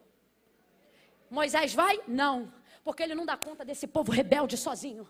Aí ele diz assim, se a tua presença não for conosco, não nos faça sair daqui. Tempo de relacionamento. É isso que determina. Sara fica maravilhada, porque quando ela vê o leite saindo, é que ela descobre que o Deus que deu o filho também deu o leite. Porque quando Deus diz, vou dar o filho, você só pensa no filho, não pensa na manutenção. Quando alguém diz assim, vou dar o carro, tu esquece do IPVA, do seguro, tu esquece até que tu não tem garagem.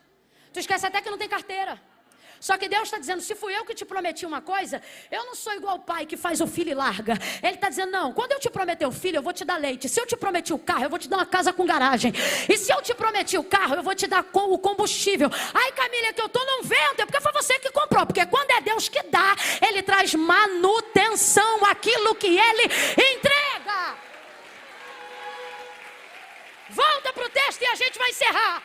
É que a terra aqui é muito fértil, pastora Fernanda. Aí a gente fica assim jorrando, perde a noção das coisas.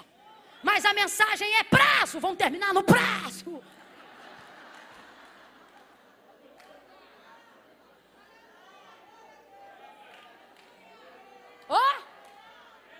Sai da Judeia, destino final, Galileia.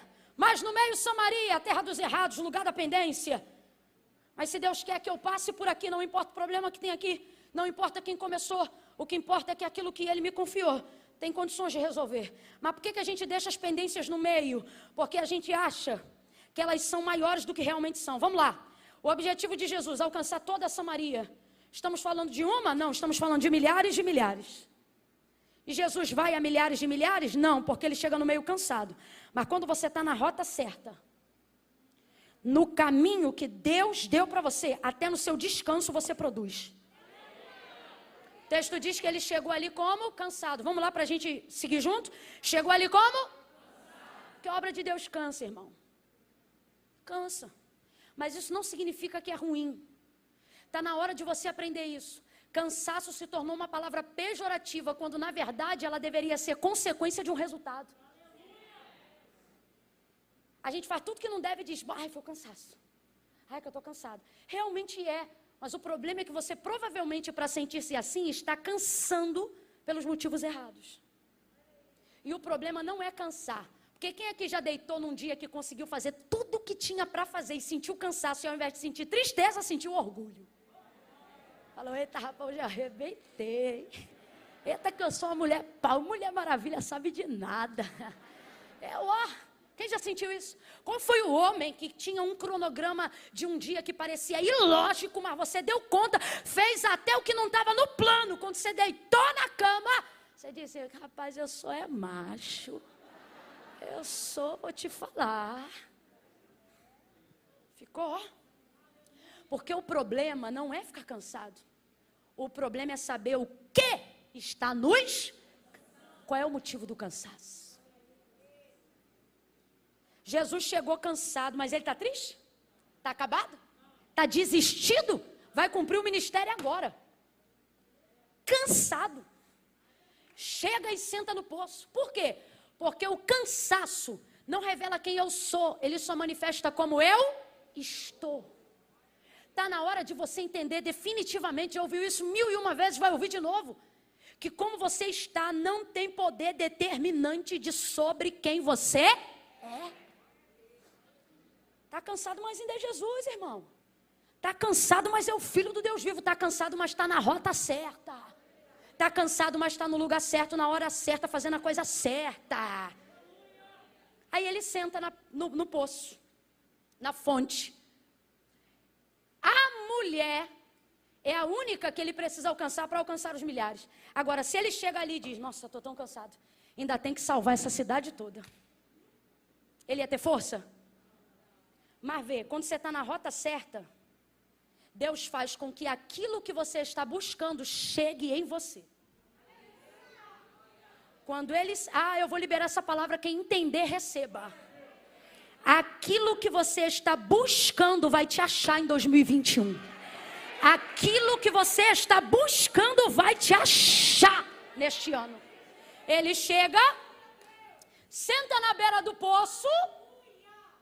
E o texto diz, alto no meio-dia, nisto vem uma mulher samaritana pegar água para beber. E ele sentado ali como estava sentado, ficou. e começa a conversar com ela. E ela naquela conversa, através de uma única pessoa. Por quê? Porque, de fato, como diz T.D. Jakes, é verdade, ela é a chave. Ela é a chave. Isso aqui é um princípio. Você olha a demanda da pendência, do meio, do que tem para fazer, você pensa, não vou fazer, que isso é muita coisa. E o Senhor está dizendo, se você só começasse, eu ia te mostrar que você não vai fazer isso tudo, você só vai fazer uma coisa. E isso vai ser o suficiente para sair botando tudo no lugar. É o caso dele com essa mulher. Olha o que a Bíblia diz, que o pecado entrou no mundo por um. E quantas pessoas foram necessárias para ele sair do mundo? Só um. Deus está dizendo, eu não preciso fazer esse monte de coisa que você está pensando, não. Eu só preciso que você, na sua condição de unidade, esteja onde eu quero, do jeito que eu quero, na forma que eu quero. E eu vou te mostrar que isso tudo que você acha que é um montão de coisa, vai como se automaticamente resolvesse, só por você estar posicionado aonde você deveria. Sentou no poço, a mulher veio, ficou maravilhada, aconteceu tudo isso que a gente disse no início. Ela volta para dentro da cidade gritando, maravilhada, vim de ver de trás todo mundo. Por quê? Porque o testemunho dela era escandaloso. Ela disse, vim de ver de todas as coisas que ele tem me dito. Ele tem me dito todas as coisas que eu tenho feito. O que é que tu faz? Está com o marido dos outros. Ele te falou isso? Falou, quero conhecer esse homem. Foi todo mundo. Todo mundo chegou lá, sentado no poço como ele estava sentado ficou, ministrou uma palavra, ficaram apaixonados por ele, perdoou todo mundo, estendeu-se na cidade, salvação foi proclamada, a glória de Deus se manifestou naquele lugar. Quando ele disse, vou sair, disseram, não vai não. Fica mais um dia, come com a gente, janta com a gente. Aquilo que era inóspito, se ele não vigia, ele chamava de lá. De tão bom que ficou. Do nada acende uma fogueira, queima um negocinho, traz um pão tostado. Daqui a pouco alguém lava o pé dele, traz uma toalha. E ele diz, vamos embora. Ele diz, não, eu tenho para mim que aquele hino antigo da Assembleia de Deus nasceu aqui. Aquela coisa dos assembleianos de cantar assim, fica, Senhor, já se faz tarde. Não toca não, que eu não sei cantar não, pastor. Tens meu corpo. Não, senão você vai catar aí, ó, até. Porque eu vou mudar de tom toda hora. Não é porque o senhor não sabe tocar, é que eu vou tocar. Faz em mim morar da permanência. Aí os samaritanos diziam, fica, Senhor.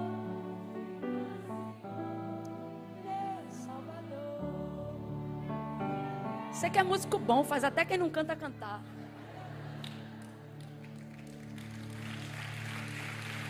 Aleluia. Aleluia.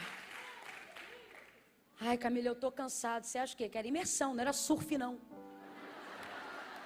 Era imersão. A Bíblia diz que quando o corpo está cansado é porque a alma já abasteceu o suficiente. Salomão diz isso.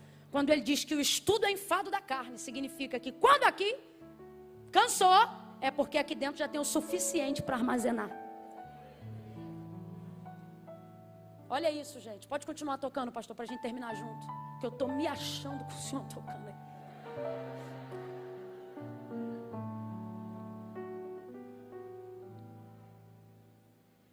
Nosso problema é que a gente acha que só tem recompensa no final. Só tem vitória no final. Só tem honra no final. Só tem milagre no final.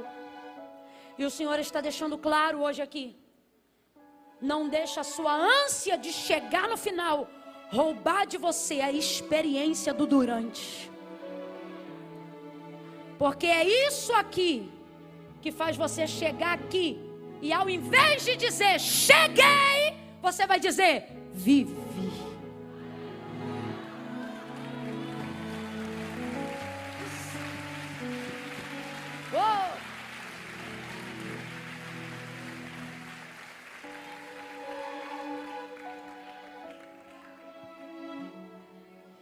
O lugar que você imagina ser inóspito para Jesus foi o lugar que ele encontrou o descanso. Preste atenção. Você não precisa descansar no final, porque você já chegou. É aqui que você precisa descansar. Aonde, Camila? No meio. Olha para mim. Deus me trouxe hoje aqui basicamente para dizer: você não precisa desistir, você só precisa descansar. Só que você não reconhece o lugar do descanso. Por quê? Porque nele tem uma pendência. Como é que eu vou descansar com esse problema no casamento, Camila? Como é que eu vou descansar devendo o tanto que eu estou devendo, Camila? Só que Deus está dizendo, neste lugar da pendência, você vai ver um poço. Nesse lugar da pendência, você vai identificar a água. Nesse lugar da pendência, eu vou te mostrar. Assim diz o Senhor nesta tarde para alguém. Que este lugar que parece inóspito não é só problema. Aí também tem amigos, aí também tem comunhão, aí também tem fogueira, aí também vai ter lava-pés, aí também vai ter água, aí você vai encontrar casas, aí você vai fazer amigos. Mas se você só quiser chegar, você vai perder isso aqui. Israel só queria chegar, os hebreus só queriam chegar e não entenderam o que Deus estava fazendo no deserto. Josué e Caleb entrou, já estavam de idade, mas estavam maravilhados. Caleb pronto, sabe por quê? Parece que eu vejo Caleb numa cadeira de balanço. Isso sou eu que estou falando, tá? Uma cadeira de balanço. E os netos, os filhos, os netos, os sobrinhos chegando, dizendo, e aí, vovô, como é que foi? Conta aí pra gente como é que foi. Ele não contava o dia que chegou. O dia que chegou era o final da história. Ele contava como é que saiu água da rocha. Ele contava como é que era pegar maná de manhã cedo. Ele contava como é que o vento soprava do Oriente e no dia que Moisés tocou na água, ela abriu. Ele contava sobre como a glória trovejou no Sinai. Vovô, isso tudo foi em Canaã? Não, foi bem no meio, enquanto a gente vinha pra cá. Não despreze o meio, não despreze esse momento da vida. Não fique pensando que este lugar que hoje você precisa descansar é o lugar da derrota. Ele está dizendo, é nesse ponto da vida, é neste ponto da vida que eu vou te dar paz em meio à guerra. É neste ponto da vida que você saberá o que é a paz que excede todo entendimento. Se tem alguém que enquanto eu pregava identificava o meio de alguma história, fica de pé do teu lugar num salto de glória.